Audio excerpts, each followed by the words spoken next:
G'day, I'm the home distiller, and today I'm going to talk about a motor that I got from Hobby King. It's the Turnigy sk3, one of the Turnigy sk3s. You can see there, if it will focus on it, it is the sk3 2122 2100 kV motor. Now, these are supposed to be marketed as the higher end Turnigy motors. This is one of the smaller sizes that they have, the 21 bell size, 21 millimeters. Now, they're packaged quite nice, little foam box. Got your accessories in the back and the motor in here, in a little foam thing. So what actually comes in the box is this little prop adapter, aluminium prop adapter thing, which this will focus on it, which engages on there. That fits rather nicely.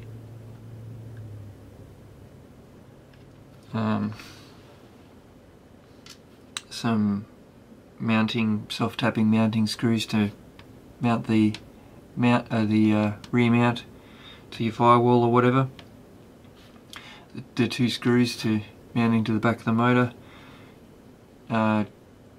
Two prop savers of various sizes, two larger, two smaller, and these fiberglass thingies, which I assume you mount that to the back if you want to zip tie the motor down or have a breakaway type mount. It's the only thing I could think of. There's no instructions as to what any of this stuff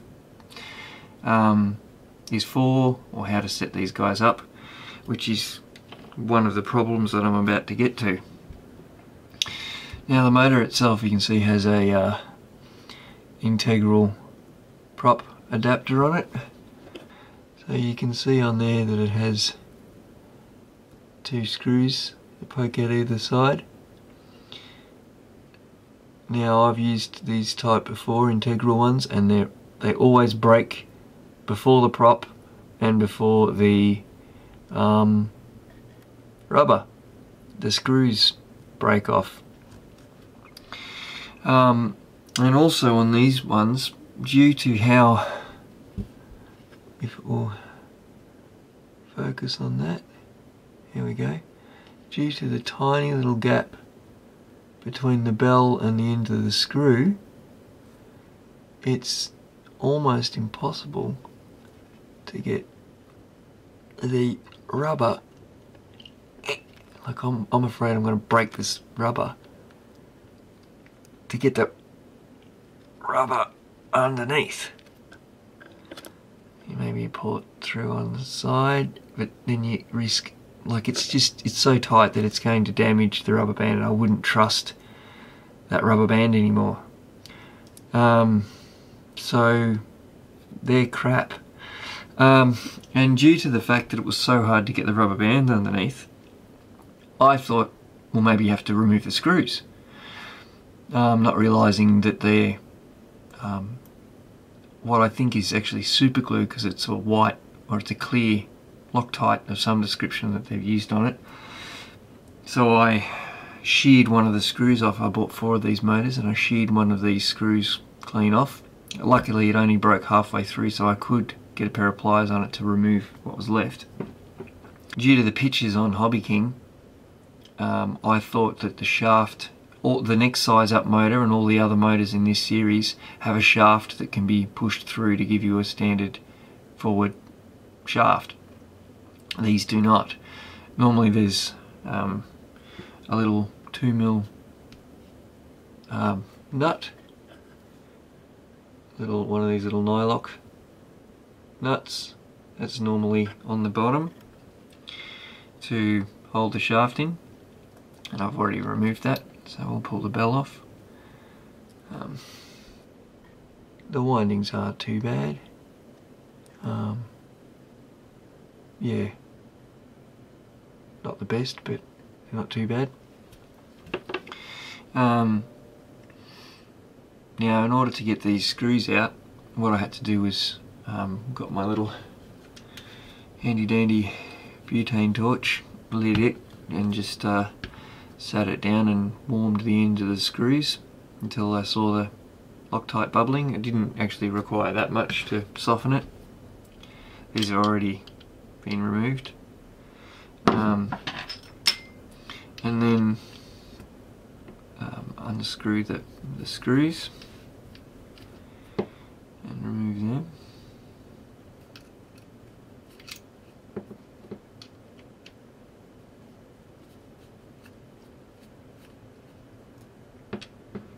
So once you've removed the screws, you can then push the shaft through. On a few of the motors I managed to do it just by warming it and then gripping the shaft with a pair of pliers, and I was able to pull it through just like so. What I ended up doing was buying some shafts from the 250, the Park 250s, I think they're from. So they're a 2mm shaft, and they're a bit longer than the standard shaft. They are 34, about 35, maybe 34.2mm long, or for the USA 1.35 inches.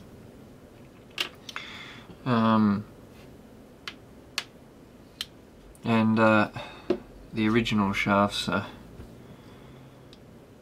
28.5mm long. It's about 1.25 inches, something like that.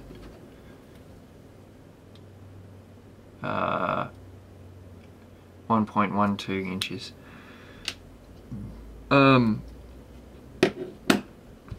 So once you got the screws out, you got the new shafts, you need to buy some 2.5mm. Just put it on the end of my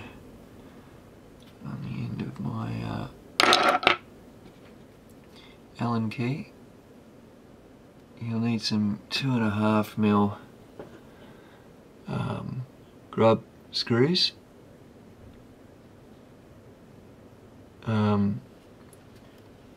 That will fit to replace the other ones, because I just couldn't. I did manage to get the O-rings over on one of them, but it was so out of balance that it was completely unusable. So we'll put the grub screws in and push the shaft through like so. So now we have a shaft that's longer. Now the only problem is there's no way of putting anything on the rear to hold the bell on.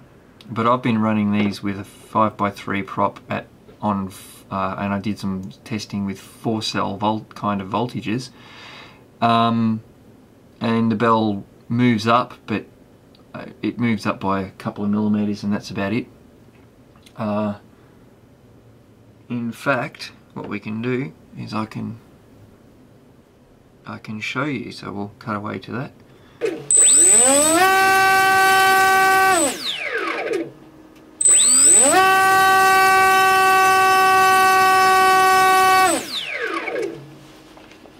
So as you can see, it didn't move up too much. I actually removed it and held the bar and waved it around in the air with it running, giving it as much kind of sudden change of direction as could, and it wouldn't pop off. So I'm happy to fly with it, with the bell just held on by its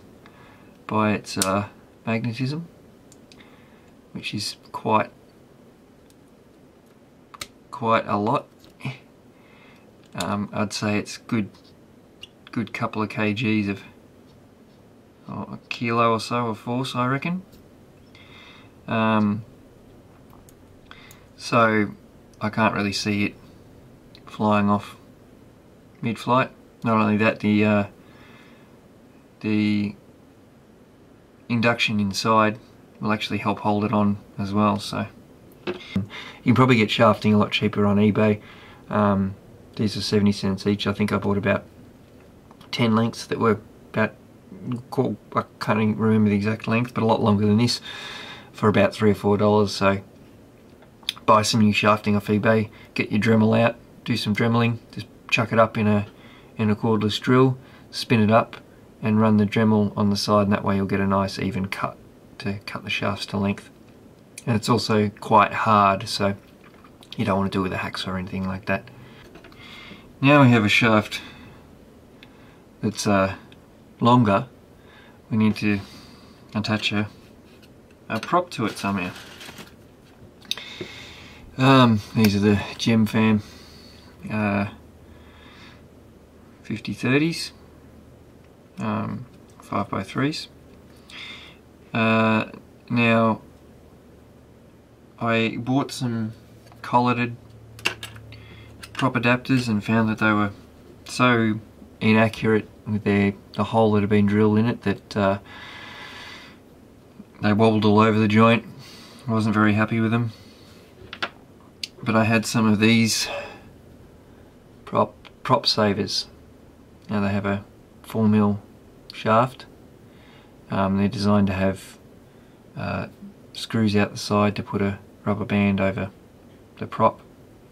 Now I've replaced the screws with grub screws, and what I'm doing to the top of these, I tried to thread these to 4mm, even though these are 4mm diameter already. I had major trouble with it stripping because this aluminium's so soft that obviously the thread pressure was just so high, it was just ripping the already machined threads off. So I gave up on 4mm. Yeah, I also lengthened this shaft, turned that down to 3mm and tapped it, or threaded it for 3mm. So now I'm able to, these are nice centered, put my prop on. I'm still using the little bullet from the original prop savers, the collared ones, which were cheap ones, so that's probably my problem. And that's my finished prop.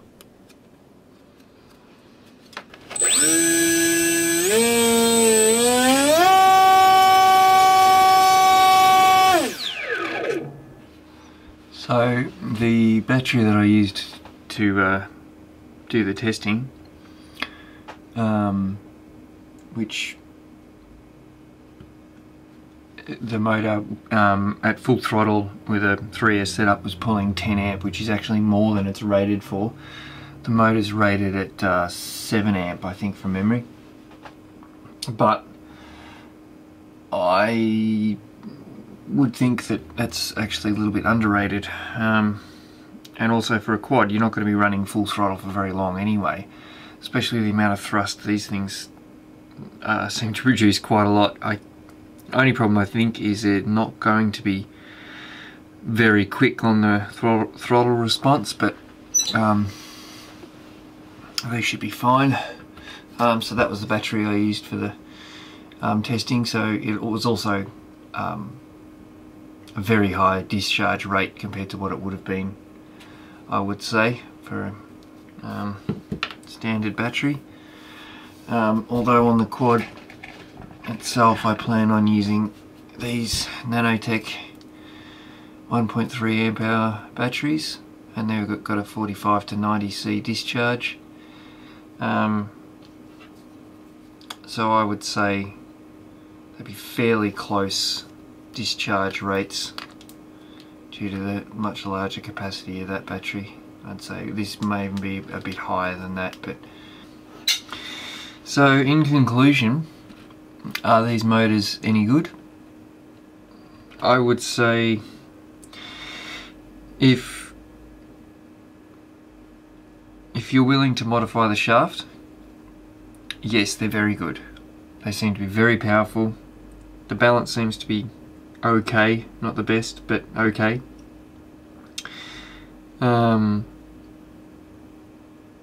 They would probably be very good on something like a bonsai or something like that.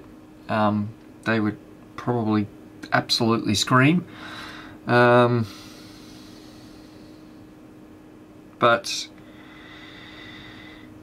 for any kind of multi-rotor application, I would suggest not to do it. Anything where balance is not so much of an issue, then they'd probably be okay. But I mean, even without modifying the shaft, you might get away with it, but they'd be very imbalanced due to the prop savers. I'd give them a probably 5 out of 10.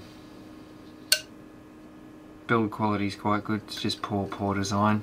It's unfortunate. It could be very good motors, it's just very poorly designed. So I'm the Home Distiller, thanks for watching. Hopefully we'll have some video of the quad running at some stage.